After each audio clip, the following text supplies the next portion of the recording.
Hello, everyone. You are listening to Que Madre in partnership with Bienestar Latinx on KZAA 96.5 FM. Today we are here with Ellie Cortez, as always, lovely and amazing. And today we're going to talk about heartbrokenness. There's lots of reasons that you can be heartbroken. It could be because of someone you love that you lost. It could be because of someone passing away. It could be because of a change in your life, a change in your job, or even moving away from where you're familiar. What are you thinking about, Ellie, with relation to this topic and how you manage around heartbrokenness? I immediately went into me being in preschool and me having a crush and being heartbroken. His name was Victor. I still remember, or is, I don't know. And I kind of went into the root of brokenheartedness, right? We experience it. It's part of our human experience. And I just remember being so devastated. I think I was 4 or 5, and Victor didn't like me back, and just really, not very hard to believe. Well, I think Victor had other things on his mind, Legos. But so I'll give him that.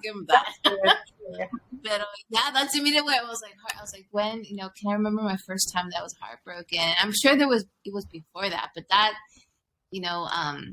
when you said there was different reasons, it could be relational, it's a relationship, that didn't work out, or it's not, going as how you are, or people change, or situations change.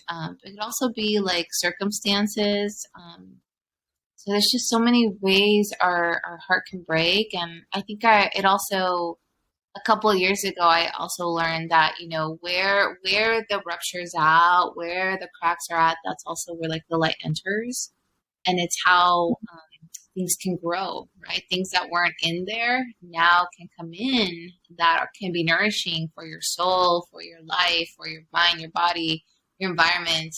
And then your heart can expand. So it's interesting to, reframe it or conceptualize it also as it's broken, and, what's next in the sense of healing.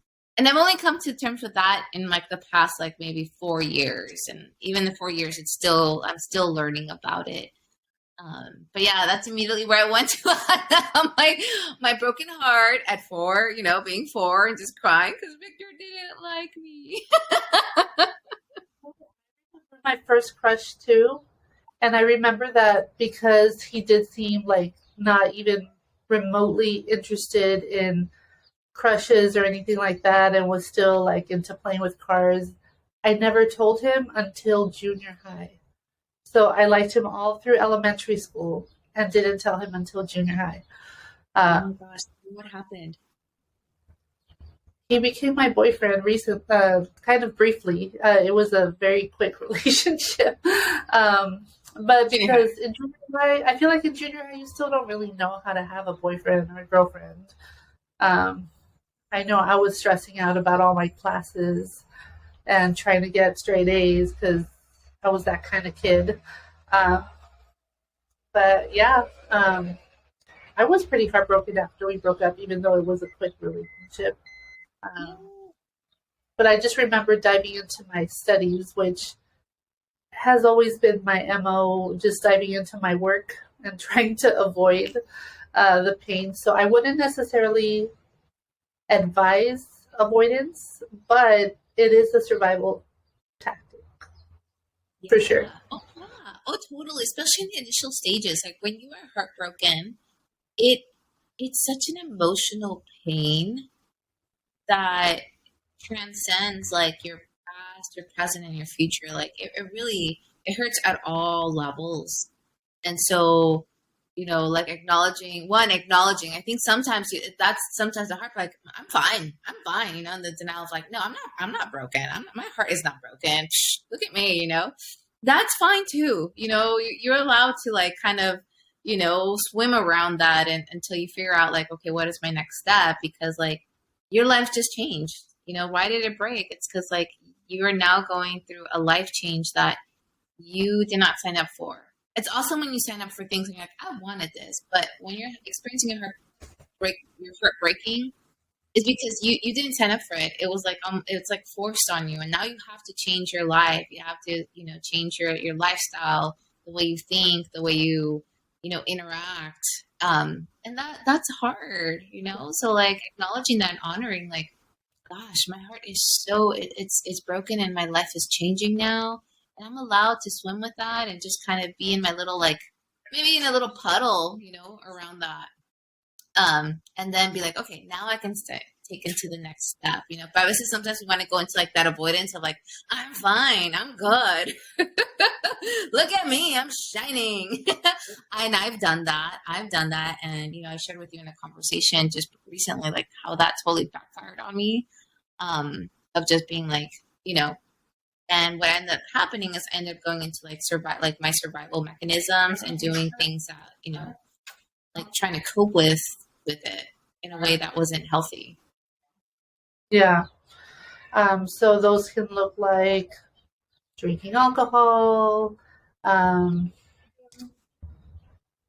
with friends that don't have your best interest in mind. Because, there's like the friends who always have your back, and then there's like the people that are good for a good time, but are not necessarily like there to protect your heart. Yeah, and surrounding yourself around those kind of people. Yeah, for sure. How do you have patience with yourself while you're figuring out how to navigate what to do after a heartbreak? Ooh, that's a good question. I think it's going to look different for everyone, but if there's like some like tangible steps that we can do, what I would say is, surround yourself with what reminds you of your values and your code of conduct. Because the thing about heartbreak is so easy to betray yourself.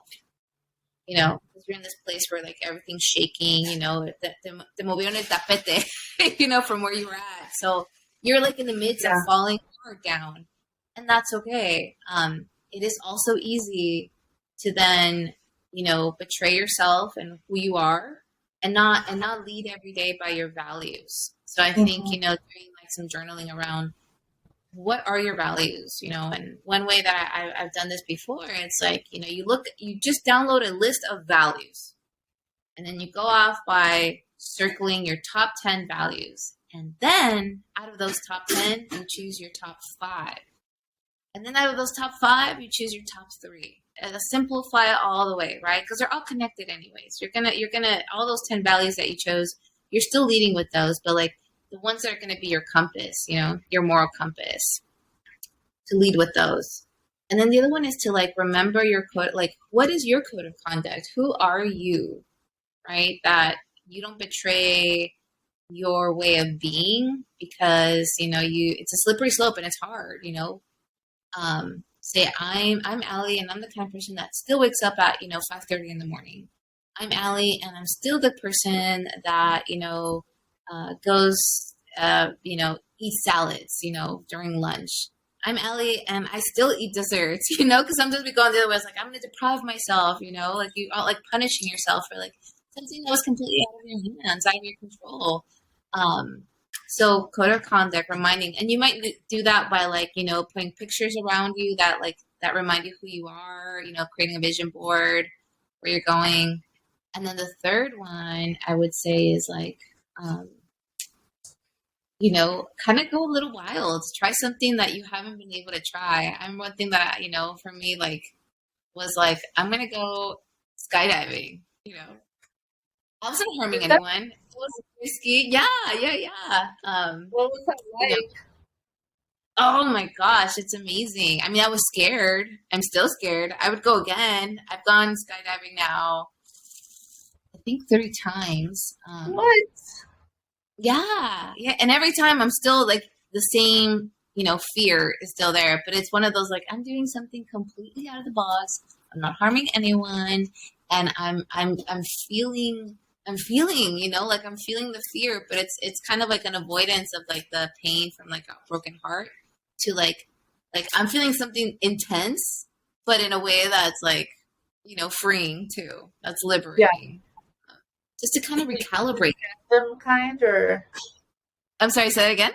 did you do the tandem kind of? Oh yeah, I wouldn't go by myself. No way. I would freeze and then forget to pull that little string. Yeah, that would be bad. Yeah. Don't want to be that person. But yeah. So what about you, Anna? Like, what are your recommendations when there is a broken heart, or do you have a story or something that like taught you about, what the trajectory of a broken heart? So I'm thinking of another example, and I'm from Southeast LA, and so when my husband got his job at a local university on the Central Coast, and we moved up here, it was super hard for me to be away from my family, and I went into a depression. Like it definitely felt like a broken heart. And for me, it just took time and finding friends and people that feel like family in this area so that I don't have a complete loss of family. And I know that, it's not like it's super far. It's only 2 hours away, but it still feels very far when you're used to like being able to drive over in 20 minutes and see your family on a daily basis or every other day. And I think too, just because, with Adelita passing on, there's just those days that I especially need my family. And yeah, I would just try to find those people that like love me and that I love them, and that love is reciprocal, and just create this community that I have here now that I really do treasure. And you're part of that family for sure. Thank you.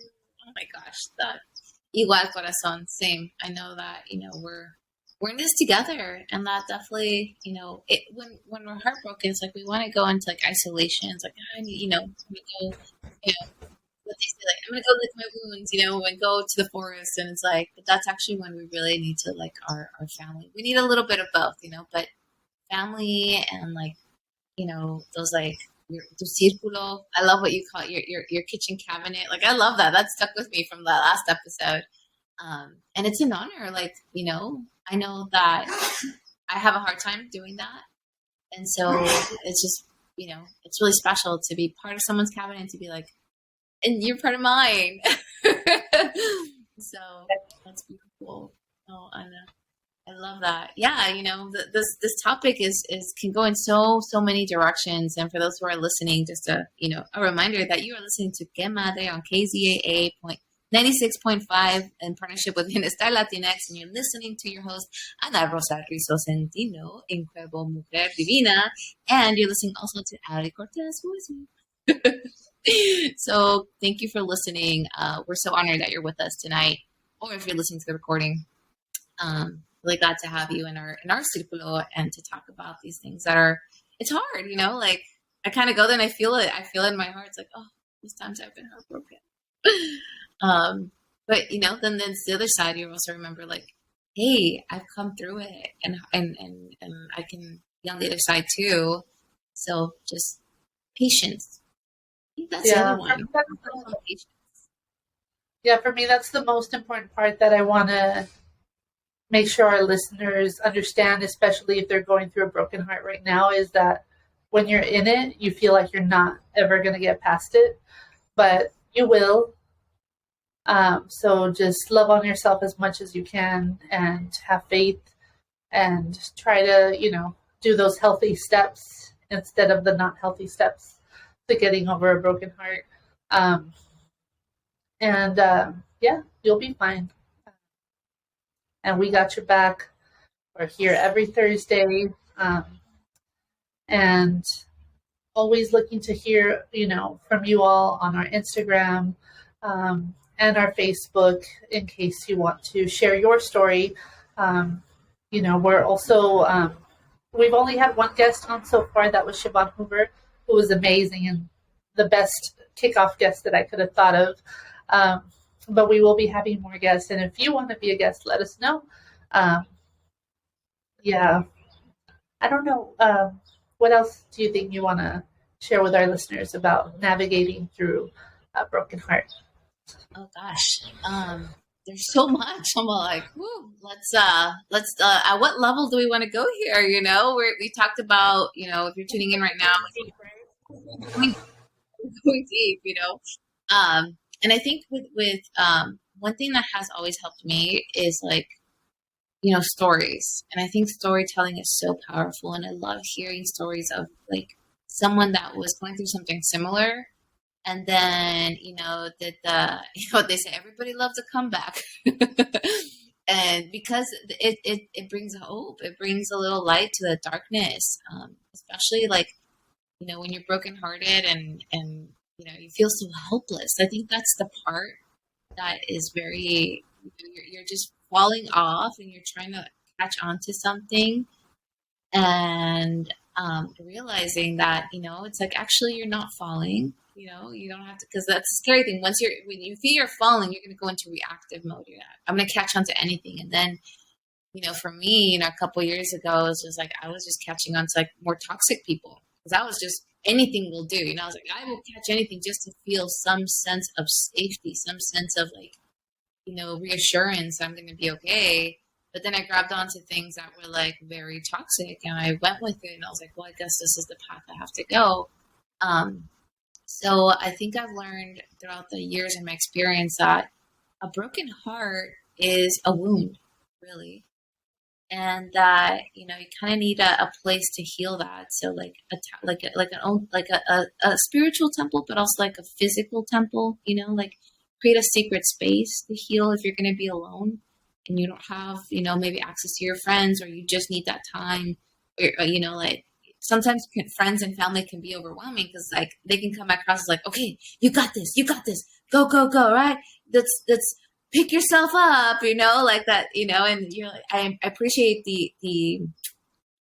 I appreciate where you're going with this, but I really need to feel this. And sometimes for them, because they love you so much and they don't want to see you in pain, they're like, come on, get up, let's go, where it's about connection. And sometimes like what I've needed when I'm brokenhearted, it's like, I just need someone to connect with me and connect with me through the darkness, through the pain.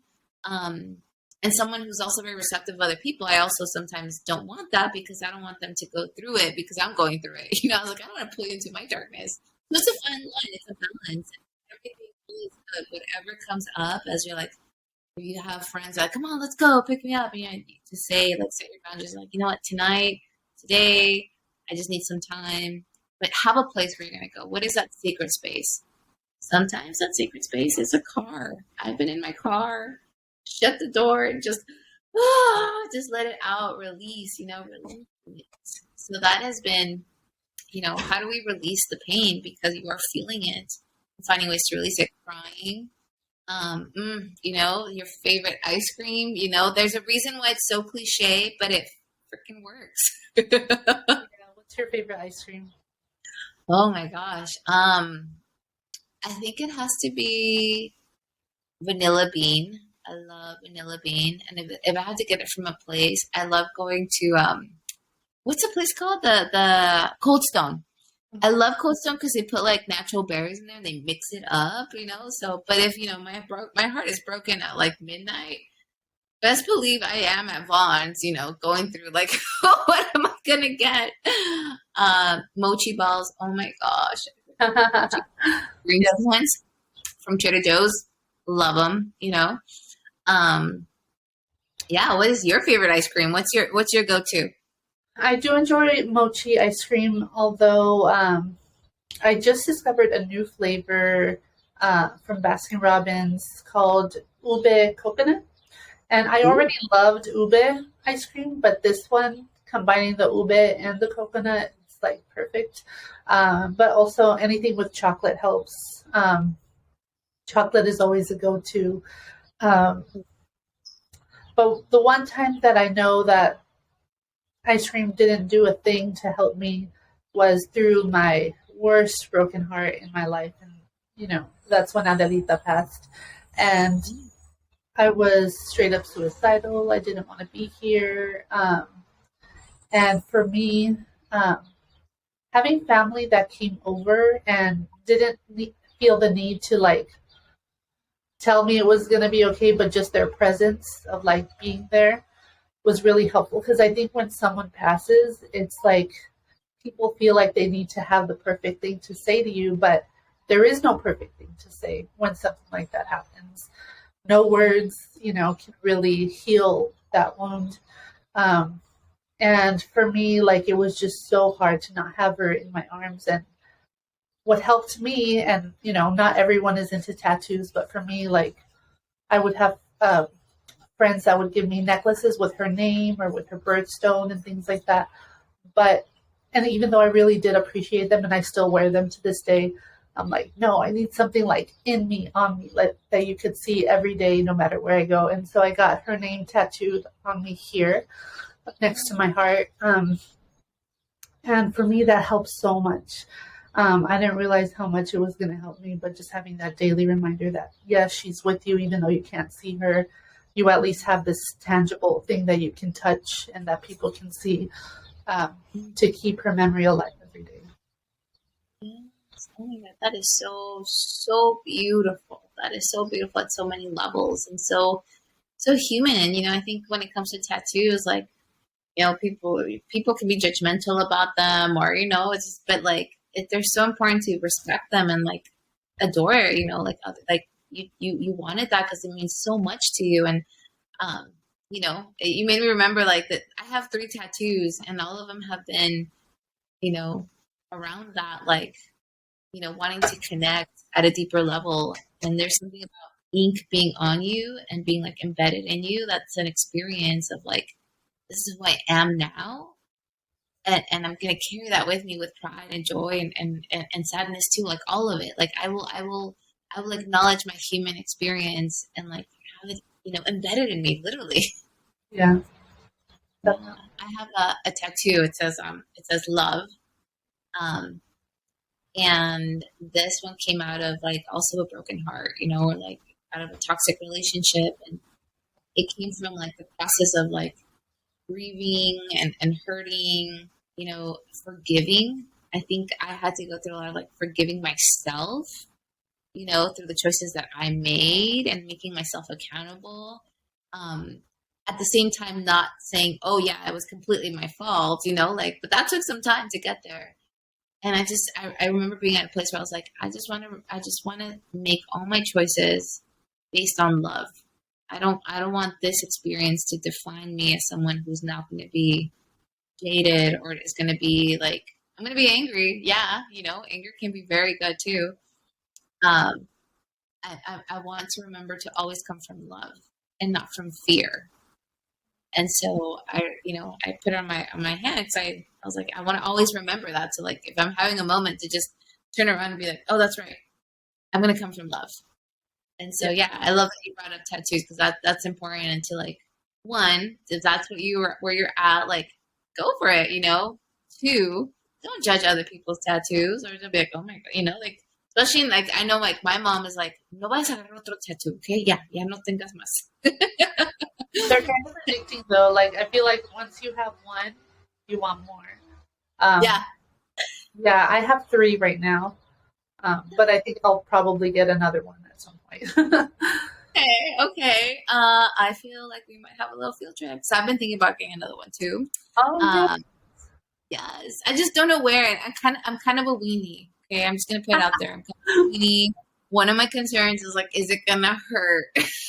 So like, I know that there's certain places in your body that hurt the most, and I'm just like, I want to find a place that doesn't hurt that much. I'm naming it. I am a weenie. Yeah, you know what? It's super strange because, like, if I go to the doctor, I'm super scared of needles. Like, I do not want an injection. So it's very strange that, like, I like tattoos because those 2 things don't seem to go together. But yeah, it's just like when you know that there's something that you want to carry with you every day and it means that much to you, it's just such a good way to be like, yeah, this represents something that is important to me, and I want you to know it's important to me too. Yeah, I think of the 3 tattoos that I have, None of them were super painful, but I had a heart operation when I was 5 years old, and so I have a scar on my back, and that's where my first tattoo is. And throughout most of it, it didn't hurt, but when they went over the scar, oh, that hurt. Like, I would not like recommend getting tattoos over a scar. That hurt pretty bad. Yeah, that's where you're more tender, right? Yeah. Yeah, I didn't realize it was so tender because it's like if it's scar tissue that, it's on my back, it's on the left side of my back. If it's scar tissue that happened when I was 5 years old, I guess it just didn't enter my brain that it would still be sensitive after so long. But yeah, it is. Go figure. Well, you know what, and that, talking about like, broken heart, just like to remember to like, yeah, like it's when we have a wound, like those wounds will always be tender after that. And I think that self-compassion, when you are moving forward, when you're in a place where you're like, okay, I'm going to move forward. I'm brokenhearted. This hurts, but I'm going to take a step forward. That you are going to be very tender. And it's going to, when we're tender, a lot of things can happen. And being just so compassionate with yourself, the self-compassion, I recently heard, and I put it out, I put it out there in one of the posts that, if you want to feel more confident, practice self-compassion, which is kind of, for me at first, I had to take a step back and say, and I was like, that doesn't make sense. But then if you lean into it, I'm like, it does make sense, right? Because of that, like you are tender, you're a human, having a human experience. We're not robots. We're not, we're not piedras. We are humans and we are tender at the end of the day. Like, remember, like, our body's actually, it's strong and, we're incredible and powerful and resilient, but we are still, tender beings. And that self-compassion is so vital because you're not going to find a lot of compassion out there. You'll find it in like your, with your friends, your family, but even them sometimes can be a little tricky. And like, for example, I still remember like when, I was going through a hard time and mom's like, yeah, peínate. I'm like, and I'm like, I did. I already did brush my hair. Pero, to remember was like, yeah, self-compassion all the way throughout the whole journey. I think that can be a very important, how do I put it? Like cushion around you as you're going to fall. You're going to, you're going to have moments where you're, so like full of energy and moments that you're not. And that all places, like, how do you remind yourself to have self-compassion, which the tattoo was part for me was one, to have compassion to myself. But how do you navigate self-compassion, Anna? Because I know that can be tricky. That's a huge question. Well, because even when other people are showing you compassion, but you don't have it for yourself, it's almost like it lands hollow. And I know I have had an issue with being a perfectionist and wanting to be all things to all people. And when I realized that that's impossible, that's, I think, when the self-compassion started. Because, yeah, I have all these aspirations to do so many things, but only 24 hours in a day, and I just think it's important to remember that we are human beings and that perfection is impossible. So to strive for that is already setting you up for failure, and to always be not content. And that's no way to live, to constantly be in a state of not being content. So.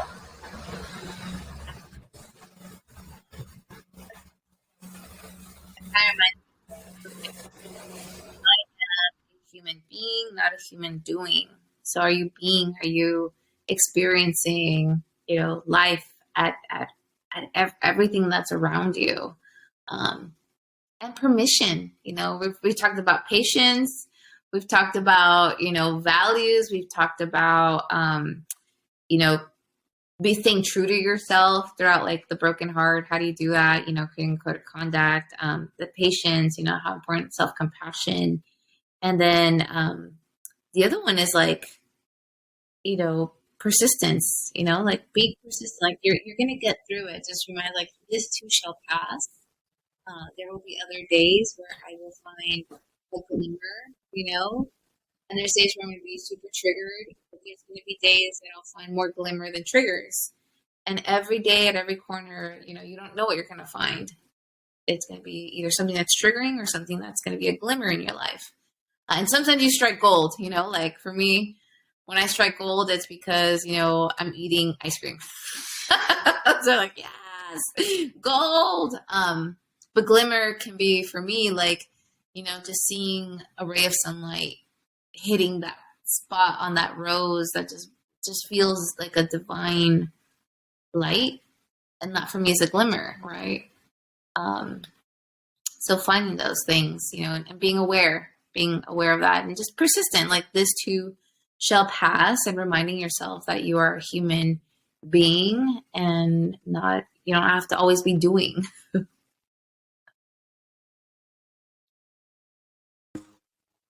the gardener is here. So I think it's going to be hard to hear for the rest of the episode. I can try to take my cam and mic off for a bit while I find a place that's a little more quiet, but feel free to fill in while I do that. Okay, all right, everybody. Well, Annarosario is finding another sacred space, and that happens, right? When things get out, they're out of your control. So what can I do to fill up some space here? Well, we can keep talking about a broken heart, or I can show you my skills as doing trabalenguas. That was one way that I was able to really learn my Spanish. And aquí les va. So y'all tell me how I'm doing, okay? Fui a parangaricutiri mi cuaro, ay me parangaricutirice. Aquel que me esparangaricutiri mi cuaro será un buen desparangaricutiri mi cuador. What do you think? Can I get a yes?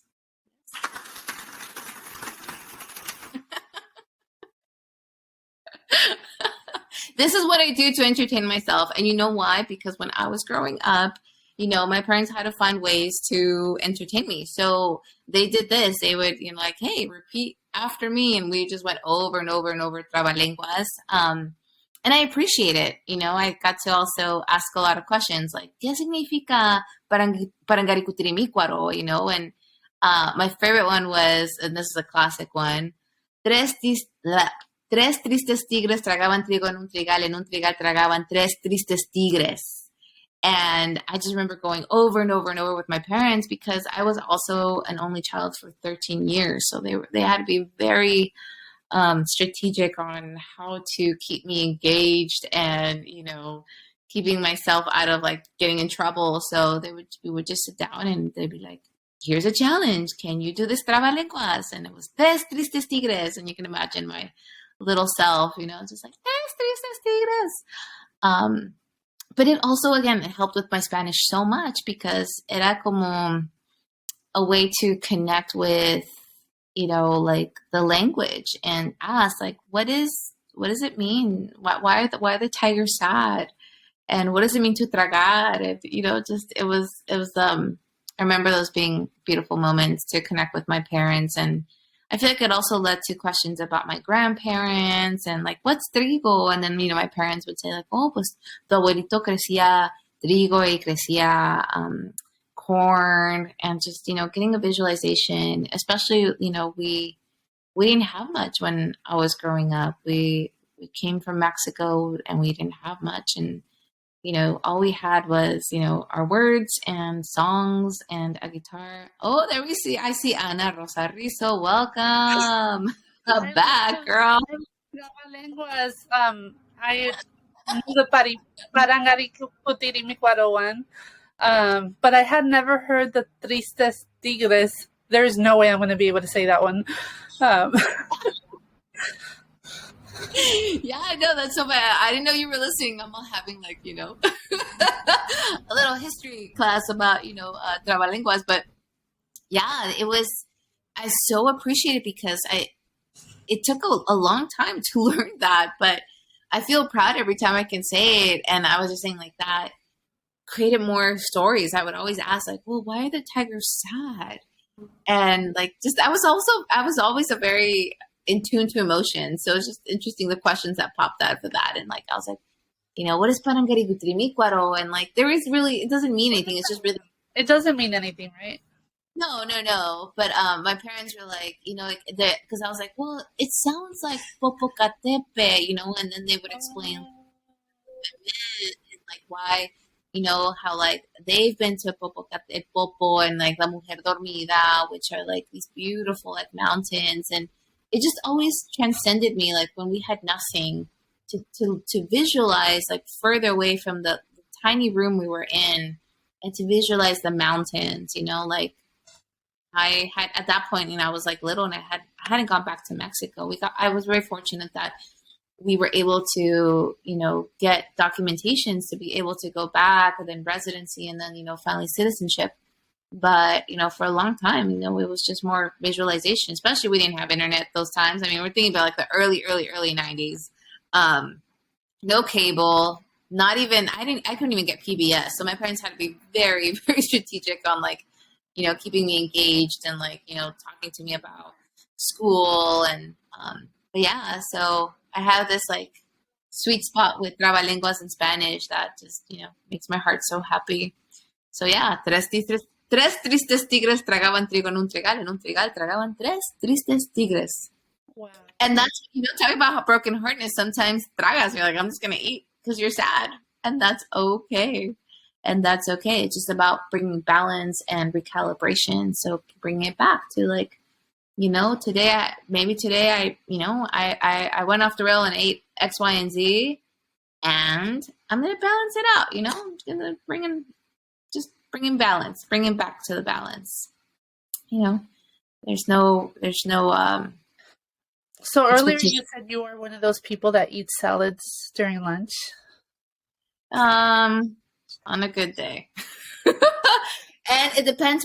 So like, for example, yesterday, we went to Los Agaves, and oh my gosh, every time, so good. And in my mind, I was like, stick to the plan, Allie. You're having the salad. You're having the salad. You can't go to Los Agaves and eat a salad, though. I mean, like, I've done it before, and it's like, it's one of those, like, you feel like you achieved something. You're like, I was able to eat. And, I'll give them this. Their salads are pretty good. Their salads are really good. I've never had a salad there. Ever. No? Okay. No. And I could, like, it's yesterday, I was like, okay, I'm going with the plan. And then one of my colleagues was like, have you had the chiles norteños? Which is like chile poblano with shrimp and cheese. And I was like, oh, I was done for. I was like, and I justified. I was like, well, you know what? It has a vegetable.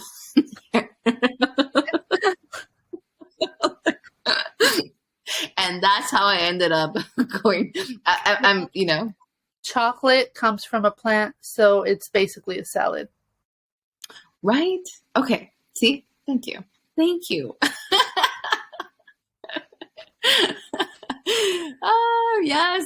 So here we are. If you're tuning in, welcome. You're listening to Que Madre on KZAA 96.5 in partnership with Bienestar Latinx. And we are your hostess. We have Annarosario Centino, la increíble, divina mujer. And you got me, Ali Cortez, otra divina mujer. And we are here trying to just bring some, some pláticas, some palabras, some healing, some soothing around the topic of, having a broken heart and what that looks like. And it's, it could be all over the place. And we've talked about a few ways how to navigate that. So it's been a fun topic for sure. It has at times fun, at times heavy. And so we always try to lighten it up a little bit.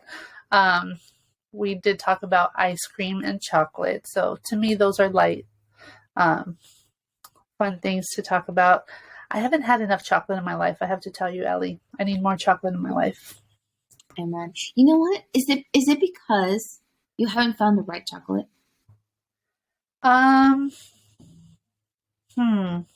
I have found the right chocolate, but I keep forgetting the name of it. It's like this company that's, they do small batches, but they do like different flavors. Like they'll have dark chocolate with guayaba, passion fruit, like all these different tropical flavors. But I keep forgetting what they're called, and I know they're on Instagram, but I don't know what to look for. But I think I know a person who knows them, so I kind of have to work through them and see if she remembers. Okay, yes. Bring it back. Bring it back. We want to know because I have the reason I have a hard time with chocolate is that it has to like a veces it's either too sweet. I love the movement of, dark chocolate. I get it. It's healthier, but I love my milk chocolate. I can't. I tried the dark chocolate and like, if it has como almendras, some nuts in there, like maybe I'll take a bite. But the one that I'll always go back to, and I think this is more nostalgia more than anything, is C's candies. I think it was because like it was just a huge treat back in the day to get like a box of C's candies, and it was like a big deal. Like, oh my god! So like when we were able to fly back to Mexico, we would just buy a ton of C's candies boxes and take them back to Mexico, and everybody was like, oh, just like astounded, like, oh my gosh, it's C's candies in Mexico, and and I just love the happiness it brought. So I think honestly, it's more of the nostalgia. So food, the connection of like that emotional connection of like comfort, joy, bonding. Mm-hmm. So I'm not sure if it's because I really like these candies or because of the nostalgia of like that brought so much joy to all of us, and we felt so good bringing back something when we didn't have much to bring back anyways to Mexico and to our families. I still remember going to Los Callejones and just like buying a bunch of bulk stuff and taking it over to Mexico. And that was awesome. But everybody was like after the C's candies, and I get it. Like it was a big deal. Well, you might not know this, but your nostalgia actually has values because C's is a union company. So whenever you buy C's candy, you are supporting unionized workers. Just saying. Oh, okay. I love that. Say more to that. How do we like? I think that's so important, like to know that too, because that makes me. I'm gonna like, you know what? Just because of that, today I'm gonna go buy a box of these candies. Yeah, well, because for some reason, candy companies are actually notorious for treating their workers badly. Like Nestle and Hershey's, there have been full-on campaigns against them. I think Hershey's was actually employing child labor not that long ago. So yeah, C's is a company that actually values their workers, and they're unionized and have a contract for decent standards and good wages. So yes, buy more C's candy. Oh my gosh, yes. There was a while that I didn't want to buy because I was like, I don't know. Like, I don't know what's going up with the company. But that's so good to know. And I love that. I think the more that we're informed about, like, what, the values behind the company of, like, what, our money is, like, really, going into their company and they're growing because of, us consuming their product. Yeah. But the intentionality to buy something that is, like, really against that human experience, that's elevating the human experience, that's providing dignity around people working for that company. I've heard that that's so important when you're, leading a corporation or a business and you have employees to like really look at it as they're bringing value to your mission. So you need to really respect and appreciate, the work that they provide. The labor, the planning, the strategy, the presence, all of it.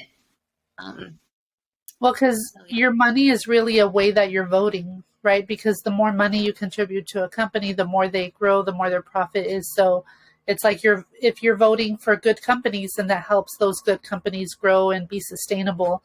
But if we are, giving our money to companies that are not so great with their workers, and it encourages them to continue their bad behavior.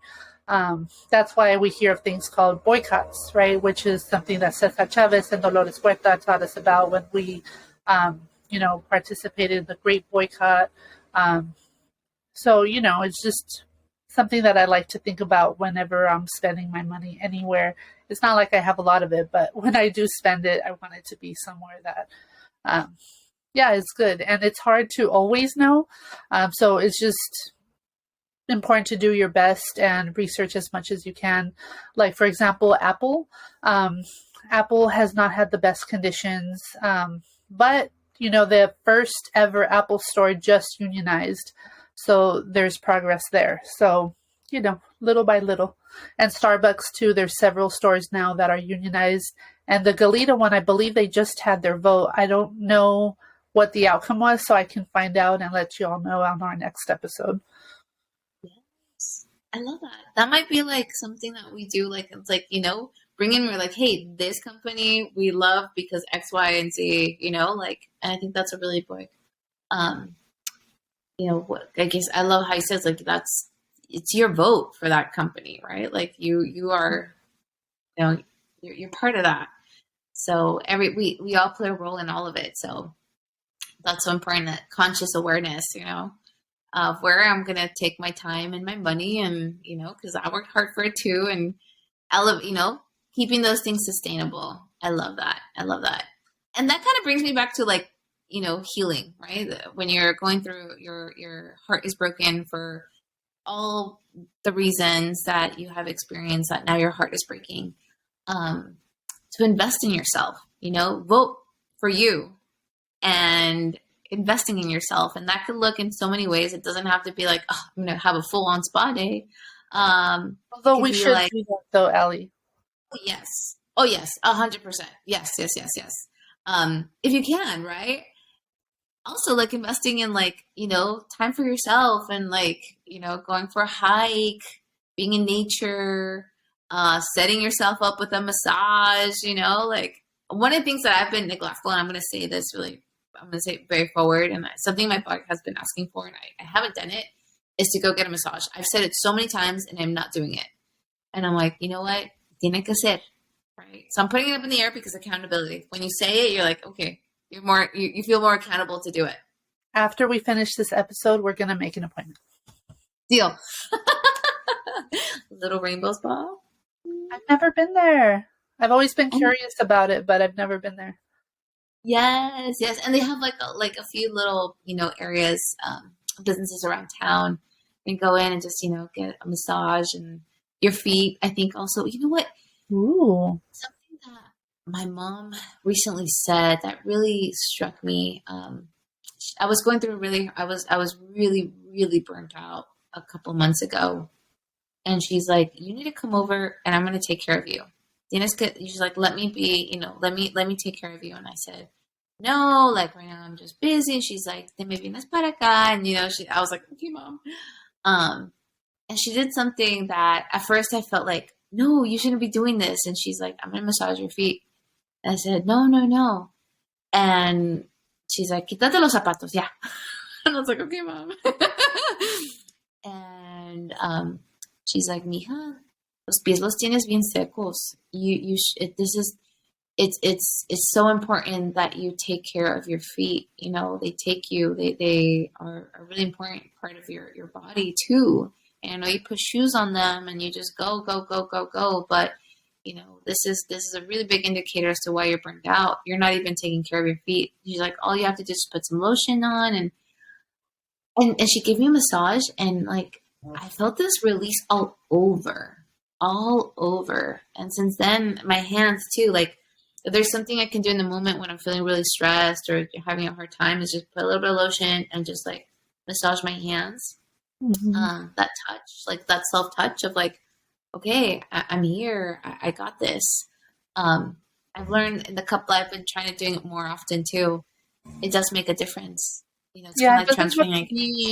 it doesn't have to be a full body massage. Even those little things, like my friend Luana, who's also a mom, she gifted me this box of Blueprint Botanicals goodies. So it's this woman that does small batch botanicals, and she does it. It's all handmade. And there's this one that's a body scrub, and it's Jamaica and vanilla. Lord, I feel like I go to the spa every time I go in the shower just by using that. And it's like a quick thing, right? But just smelling it, and it feels so good on your body. Yeah, just like little things that make you feel like okay, I'm taking care of myself, even if it's just a little bit at a time. Yes, yes. A little bit at a time will go a long way. 1% every day will still lead you to 100%, right? Sometimes like, oh, I have to Yeah. chunk out a whole thing, and it's like then you feel overwhelmed, and it can actually be flooding. But it's like, oh, this one little this hand massage, the foot massage, just a little bit of lotion. Actually, I use coconut oil because it's just I Oh. have dry skin, so and I dealt with a lot of eczema because I had a lot of anxiety when I was younger. So like, and I've tried a lot of things, but one thing that has helped me maintain keep it in regulated really is been coconut oil. Oh, It's more okay. natural. Yeah. I'm gonna try that on Gloria then, because she's been having bad eczema her whole life, and we Hmm. can't figure out what to fix it. But I don't think we've tried coconut oil yet. So thank you for that tip. Yeah, of course. No, yeah, yeah. Because like when I would go to the doctor when I was little, and they're like, "Oh, well, here's I think it was cortisol. It's this, it's like a medicated cream." And I mean, it stung so much. Mhm. I get it was trying to like heal it, but um, it's more about like what you do daily, right? So like the coconut oil kind of just kept the moisture, retained the moisture, and it was just soothing to like feel like soft. Yeah, Coconut oil was really helpful. But yeah, so investing in yourself, and I love that you brought Gloria into the conversation too, because it's like how we navigate a broken heart is how the next generation is going to do it too, and they're always watching, like they're so Mhm. keen.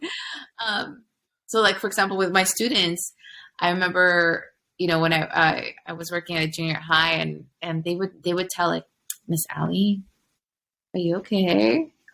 You don't seem okay. And I'm like, how can you? Aw. Like because they love you, they care about you. So they're, but they're very in tune. They're very like when they're little, one of the parts that's super activated is that reward center. So it's all about the feels, like does it feel good? Right? Are you feeling good? Because then I can feel good. So it's all about feels, feels, feels, feels, emotions. So they're very keen and they're very masterful about identifying emotions, even though they can't name it yet, but they can sense it so well. Um, and they were just like, "You look more tired today." And I'm like, "What the heck?"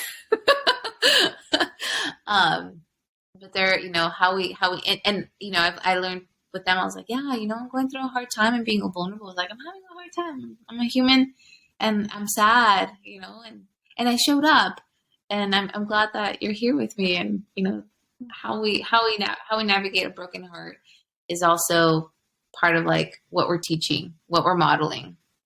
Definitely. Um, yeah, Gloria is super in tune with me and my feelings, sometimes even more than I am. And, I'm going to try to wrap this up quickly because we are passing the 53-minute mark. And I just think it's so cool because before we were just like barely passing 40 minutes and we'd be like, oh no, we got to wrap up. And now we're going past the time because we get so involved in the conversation. But anyway, to summarize, so I told her what had happened, and Allie, you know what it is, although I'm not ready to talk about it on the air. And I started crying, and immediately, you know what she decided to do? She Mm. played a song for me. She played this really sweet song for me. And of course, more tears came, but this time it was happy tears. And just, she like magically knows the way to get to my heart.